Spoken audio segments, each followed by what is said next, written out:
Welcome to the Campaign Trail, looking at linkage institutions at work.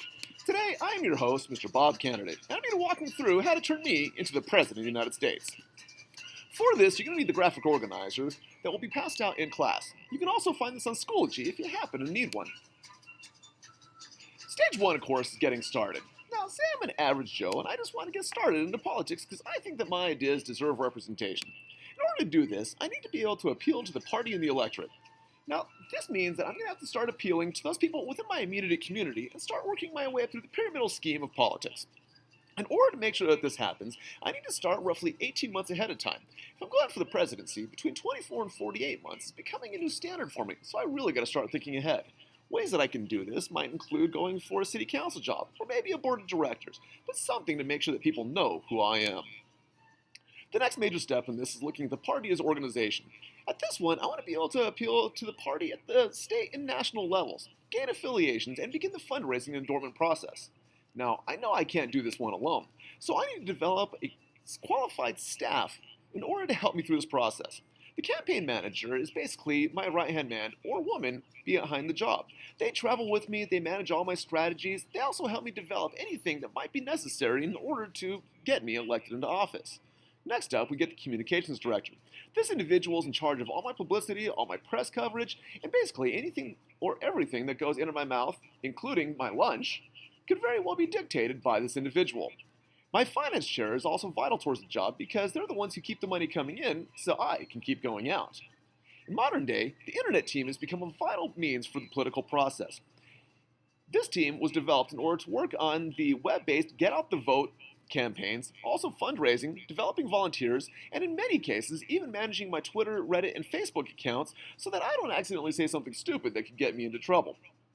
The campaign consultants are also brought in on a variety of occasions, and these individuals are basically outsourced experts in areas such as polling technology, strategies, or other things that might be able to help me get elected.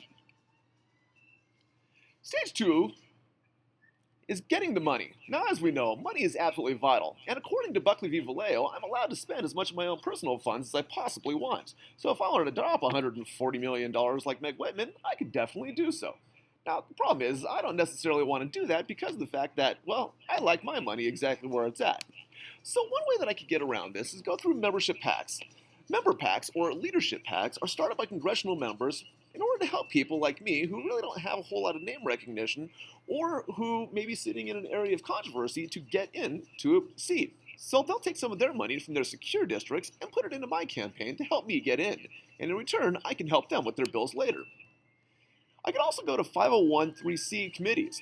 These are basically no spending limit committees and are considered to be charitable donations. The beautiful part about this one is they can't go directly with me on my ideas, but what they can do is take some of my platform issues and run with it and show how the opposition is bad for them and how I might be good. The biggest thing with this, as well as with 527s, is they can't talk to me directly, nor can I talk to them. So the coordination has to be there, but not actually there.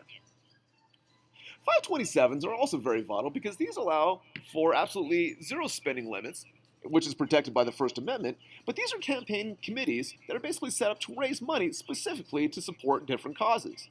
Now, in most cases, 527s can be used by individuals and have to be registered with the FEC. So all donors are very well known, and there's supposed to be some spending limits for them. However, the First Amendment also protects them, and so long as they don't coordinate with my campaign, they can also help me out along the way. The biggest one that I also want to look at is PACs. This is where the good money starts coming in. For PACs and super PACs, they can give $5,000 per candidate and $15,000 to the national party. Of course, that comes directly back to me.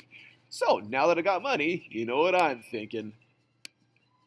Oh yeah. Stage 3 is appealing to the party and electorate. Again. This time, I gotta go back to the voters now that I have my money, my campaign staff, and my name recognition in place. I need to get the attention of people through different media events, make public appearances, and let them know that I am not just a candidate, I'm their candidate. See, here's a picture of me with a puppy. Here's me using my blue-collar engineering side and working hard at day's work. Making the future look more progressive by looking at scientific abilities. And here's me with a really big gun! Now, once I get some of that appeal out, I need to start getting into the state system. The state system is also very important, and these usually happen between April and August, depending on the states. At the state systems, the states will actually pick individual delegates and candidates for each party to go to the national convention where all the parties will be in place. The problem is, states have, according to the 10th Amendment, the ability of being able to pick their own groups and their own methodologies. So some states will use the closed primary, which is only registered members of the party. In order for a member to be registered, they have to actually register with their party 6 weeks ahead of time. Now this is good because it means people who are actually dedicated to the party will have the opportunity to vote. It's also bad because it means independents or those people who procrastinate will probably not get to vote for me.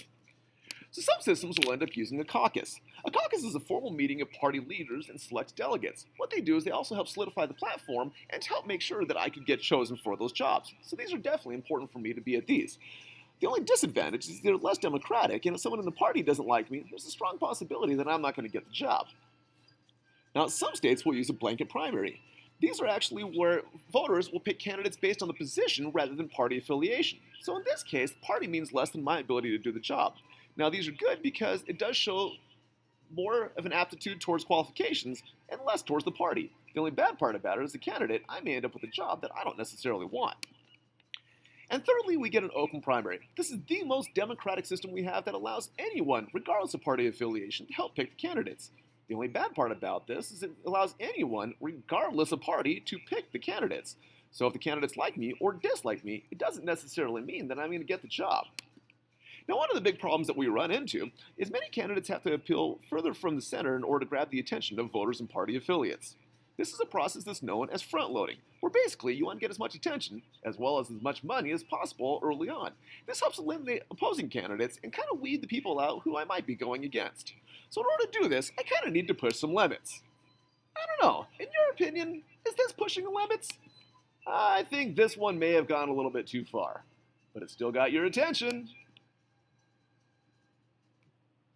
Stage 4 on this is once we get up to the national stage. This is, of course, the official pre-nomination stage. Once I get into the national convention, which usually happens sometime within August or early September, the delegates will assemble in one large location, and the national committee chairman will put together a package that will look at each of the individual candidates they are supporting, as well as looking at the platform. Now, in some systems, they use something called a superdelegate. These are basically unpledged individuals who come to the conventions because of their positions within the parties. The advantage of these individuals is they don't have to say who they're going to vote for before they get there. So, because of their position within the party, either being formally elected to office themselves, currently elected into office, or in some cases could even be a celebrity who has been strongly supportive of the party, they have the ability of being able to basically push me over the top. Now, additionally, at the conventions, they'll be developing the platform for which I will need to coordinate my goals as a politician and make sure that I'm supporting them as much as they're supporting me. Now, once the vote is officially held, congratulations! We win the big party nomination. Woohoo! Okay, so now that I've officially got to the stage where I've won the nomination, now the work really begins on this one. I need to start my national campaign. Now, once again, this means I need to go back to the party and the electorate again in order to help convince everyone that I am actually their candidate and not just some member of the party. So the primary focus is not on those states where I'm guaranteed because my party pretty much dominates in those. What I need to make sure I get is those very vital swing states that have no confirmed winner. I also need to make sure I look at the very large amount of independent voters. For example, Colorado has over 37% of its populace being independent, and therefore they could go either for my opponent or for myself. So, in order to make sure that I succeed in this, I need to make sure that the media war officially begins. The media is a huge advantage to me in my campaign because I can use this in order to, well, do a variety of different options. First of all, and what's common, is the use of negative ad campaigns. What these do is they basically attack qualifications and decisions of my opponent. In some cases, they'll even look and see how this person is unqualified to do the job. So they might throw away, guys, that's from college. Yeah, can't use that picture. I was young and dumb in those days. More importantly, I like to be able to stress the positive ads. Now, these stress my qualifications as a candidate. For example, here's me with my wife. Aren't I a smart, average family man? In some cases, I might use an inoculation ad. Now, what this does is basically counteract any anticipated attacks from former opponents before they occur. This allows me to be able to deflect any complications that may come into. So if I do have a few skeletons in my closet, I can explain the bones before they do. I also may use contrast ads, which compare my candidates' records to theirs, and once again will show why I'm a better candidate than they are. Modern day, the political debate between the candidates is becoming more and more significant because it allows us one-on-one time to talk with our opposition and show why we're better. Nationally for the presidency, there's between 4 and 7 nationally televised debates that are used to weed out competition and showcase individual strength. Like my strength to do this! Wah! We also have the ability of using trial balloons. This is basically an anonymous leak. Please note the finger anonymous. Leak of information to weigh public support and find out how they work through the polls. Now the beauty of this is by leaking out the information, it'll create buzz, allow me an opportunity to find out how it looks and whether the populace likes it, and if they don't, I can deny it ever happened to begin with. So in many ways, it's like I'm looking into the future. Then, of course, there's the good old-fashioned train stopping or stumping. This is direct face-to-face with the electorate, talking, telling them, shaking hands, and kissing babies. Just gotta always make sure that you're not doing it the other way around. One thing that I also need to make sure that I'm always in consideration of whenever I'm looking at these as well is looking at individual state voter laws. The 10th Amendment also allows individual states to determine what laws they do around the issues of voting. So, many states will enact something like voter motor laws. Basically, it means that if you register to drive, you also get to register to vote at that time period. This is to help increase registration rates and get more people to vote. Now, specifically, this was created to help individuals who are 18 years old or above to vote. The only bad part about this is I also need to recognize that most 18-year-olds are typically not going to vote because they don't have the time, energy, or understanding of the ballots to make it happen. So I need to be careful about how each state votes according to their individualized laws. Along with that, I also need to look at individual voter behavior. I know that most educated people can typically vote, and they will vote, simply because they can understand the actual ballot themselves. I know that the older population is more invested into what the policies may be, so they're also going to make it over to the polls. Additionally, as most of them are retired, they have the time and the energy to make it there. Race is significant as well. Mainstream Euro, aka the white population, is most likely going to end up voting.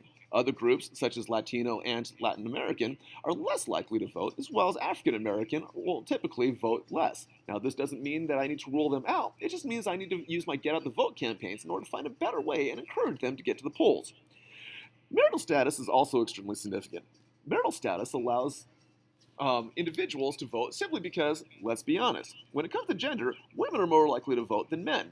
So if I can appeal to the women in the population, they'll actually encourage their men to vote, and in some cases, even tell them how to vote. Because after all, a happy wife means a happy life. Mobility is also significant. The harder it is for an individual to get to the polling stations, the less likely they are to vote. Now, this is especially significant out in rural areas where people will live 30 to 40 to an hour away from the individual polling stations. People with disabilities also need to be taken into consideration. Now, I also need to make sure that I appeal to individual unions. As I'm appealing to these unions will typically already have the votes laid down and will tell their union members exactly how they would like them to vote in the next campaign in order to ensure their future. Finally, we're off to the general election. This is where you get the official ballots for office. During this time period, a ballot will be sent out to every individual, or they'll go to a polling station where they will be able to cast their ballots officially for my campaign. Now, frequently for presidentials, most people will vote in presidentials, whereas midterm elections or municipal annual elections, most people will not go to. So the presidential elections are typically the largest election possible. Why these are particularly significant as well is because individuals will be able to vote on a variety of issues, from individual state referendums to initiatives and various other proposals that may happen at the state level. The only bad part about this is it can create voter fatigue as there's too many issues and many of them are very difficult to understand. Now, for my role getting to the presidency, I also need to recognize that the people don't pick me as the president. Instead, it's the Electoral College. The Electoral College is basically electors who are sent to Washington, D.C. after the popular vote is given, and they cast the official vote for the President of the United States. Those votes are then counted and then released by the President of the Senate. And at that time, the President is officially elected. Now, most electors are usually required to vote according to the way that the popular vote goes. So, in some ways, every vote still does count, despite the fact the system is made so that really it's only the electors' votes who actually make the biggest difference. How they get the electors is the number of members in the House plus the number of amendments in the Senate plus the 3 DC electoral. And by doing this, it creates 535 votes total, of which I need to get 270 votes to win. Now, the first person to reach that vital number of 270 electoral votes gets the official first past the post, and they win the entire election. So, congratulations, you made it, and so did I. Now that I'm officially elected, I can focus on the needs of the nation once again. We can start the work, and we can make America better.